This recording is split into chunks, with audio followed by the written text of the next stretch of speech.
మామూలుగా అలవాట్లు ఊరికే పోవు. అందుకే మన పెద్దలు చెప్తారు, కొన్ని జనరేషన్స్ కష్టపడితే తప్ప మన అలవాట్లు కూడా మార్చుకునే పరిస్థితి ఉండదు. అలాంటి జరగాలంటే మనలో అలాంటి చైతన్యమే కాకుండా మనందరం ఇన్వాల్వ్ కావాల్సిన అవసరం ఉంది. నేను అందుకనే ఈ కార్యక్రమంలో 5 ప్రిన్సిపల్స్ తీసుకొచ్చాం. మనమందరం ఆలోచిస్తున్నాం, రోడ్డు మీద చెత్త లేకపోతే చాలా బాగుంటుందని.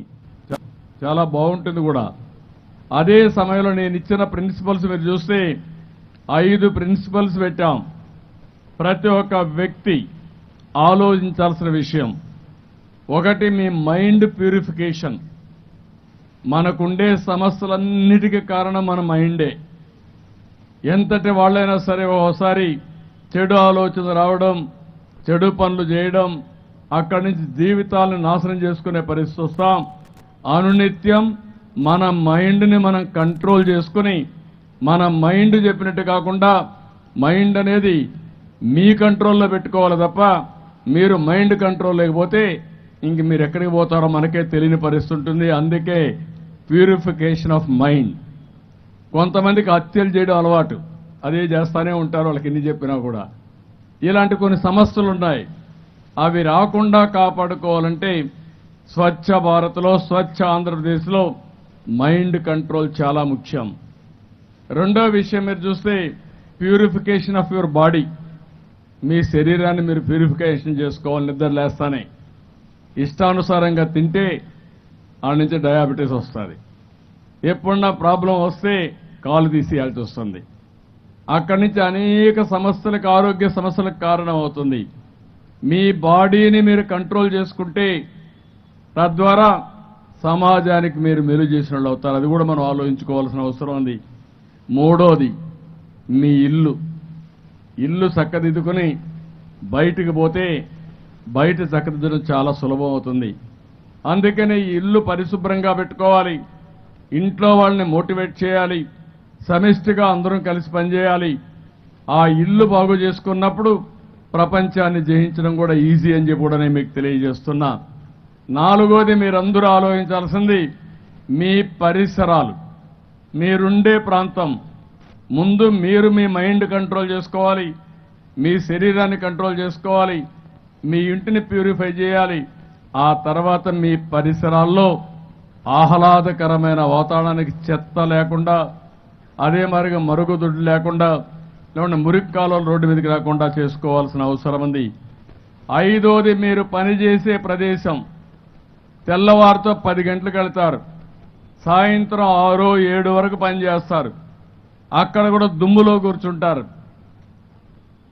అదే మాదిరిగా ఆ వాతావరణం చూస్తే భయంకరమైన వాతావరణంలో ఉంటారు. ఆ పరిసరాల్ని వర్క్ ప్లేస్లో మనం కానీ చేసుకోగలిగితే ఈ 5 ప్రిన్సిపల్స్ చేయడానికి ఈ ప్రభుత్వం సిద్ధంగా ఉన్నాం. మీరు కూడా దీన్ని ఫాలో కావాల్సిందిగా రాష్ట్రంలో ఉండే ప్రతి ఒక్కరికి విజ్ఞప్తి చేస్తున్నా. ఇది మేము చేస్తామంటే గట్టిగా చాపట్లు కొట్టి మేము కూడా ముందుకు వస్తామని చెప్పాల్సిన అవసరం ఉంది. అందుకే నేను మీకు చెప్పాను, ప్రతి నెల 3వ శనివారం ఏం పని అవసరం లేదు, నిద్ర లేస్తానే కాఫీ తాగుతానే మీ మైండ్ గురించి ఆలోచించుకోండి. అది 30 రోజులు కూడా అలవాటు అయిపోతుంది. ఆ నుంచి మీ ఇల్లు కూడా చూసుకోండి, బాగుందా లేదా అని. మీ ఆరోగ్యాన్ని కూడా ఒకసారి చెక్ చేసుకోండి. అక్కడి నుంచి బయట వచ్చి మీ పరిసరాలను కూడా మనం పెట్టగలిగితే దీని మీద అనేక లాభాలు వస్తాయి. నేను ఇంకొక విషయం కూడా ఇక్కడ చెప్తున్నాను. మేము కొన్ని నిర్దిష్టమైన లక్ష్యాలు పెట్టుకున్నాం. 12 నెలలు 12 థీములు తీసుకుంటాం. సంవత్సరం మొత్తం ఒక్కొక్క థీమును తీసుకొని ఏ విధంగా మీలో చైతన్యం తీసుకురావడానికి ముందుకు పోతాం. ఇంకొక పక్కన మీరందరూ గుర్తుపెట్టుకోవాల్సింది, మీరు పూర్తిగా ఇన్వాల్వ్ కావాలి. మన వల్లే మనం బాగు చేసుకోవాలి. వేరే వాళ్లకు చెప్పే ముందు మనం ఆదర్శంగా ఉంటే మనం చెప్పే మాటకు విలువ ఉంటుంది. మనం చెప్పిన విషయాలు వేరే వాళ్ళు వినే పరిస్థితి వస్తుంది. అంటే మీరు కూడా ఒక స్ఫూర్తిదాయకంగా తయారు కావాలి. 10 మందికి మీరు స్ఫూర్తి ఇచ్చే పరిస్థితి రావాలి. ఇవి కానీ మనం చేయగలిగితే మన రాష్ట్రంలో అనేక లాభాలు వస్తాయి. ఈరోజు పర్యాటకులు రావాలి, మోసం చేస్తే రారు, లేకుంటే లా అండ్ ఆర్డర్ లేకపోతే రారు, పరిశుభ్రంగా లేకపోతే రారు. ఇవి రావాలంటే మనందరం, మనకే కాకుండా మన పిల్లల భవిష్యత్తు బాగుండాలంటే ఇలాంటి వాతావరణాన్ని మనం తయారు చేసుకోవాల్సిన అవసరం ఉంది. పిల్లల్లో పెద్దల్లో కానీ ఎప్పటికప్పుడు ఈ పర్యావరణం పైన, పరిశుభ్రత పైన సక్రమైన అవగాహన కల్పించాల్సిన అవసరం ఉంది.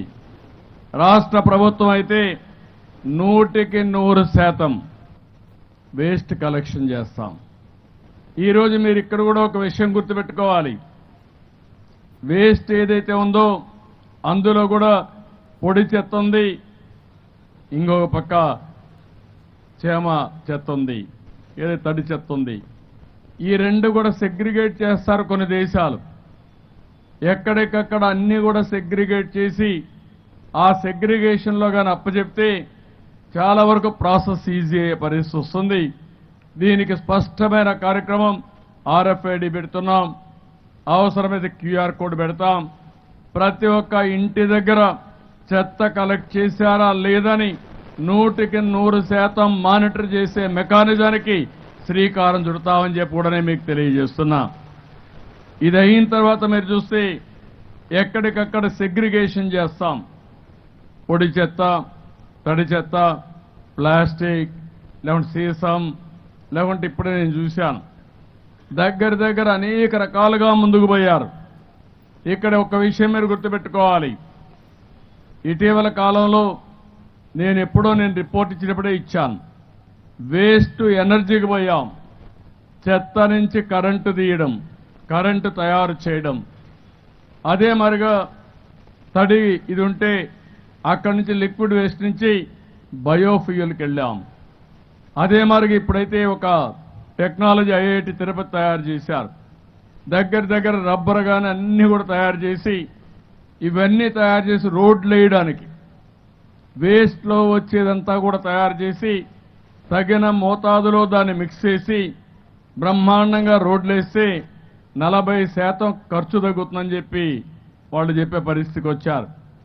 అలాంటి టెక్నాలజీ మనం ఉపయోగించుకోవాల్సిన బాధ్యత ఉంది. ఈరోజు సర్క్యులర్ ఎకానమీ అంటున్నాం. అంటే చెత్త నుంచి ఆదాయం పొందడం. చెత్త కాదు, చెత్తకు కూడా విలువ ఉంది. ఆ చెత్త నుంచి కరెంటు తయారు చేయొచ్చు, బయోఫ్యూయల్ తయారు చేయొచ్చు, కాంపోస్ట్ ఎరువులు తయారు చేయొచ్చు, రోడ్డుకు కావాల్సిన మెటీరియల్ తయారు చేయొచ్చు. అనేక లాభాలున్నాయి. ఇంకో పక్కన మళ్ళీ దాన్ని రీసైక్లింగ్లో ప్లాస్టిక్ అంతా కూడా మళ్ళా ఇచ్చేసి మళ్ళా ప్లాస్టిక్ బ్యాగులు కూడా తయారు చేసుకునే పరిస్థితి ఉంది. ఏది కూడా వేస్ట్ కాదు.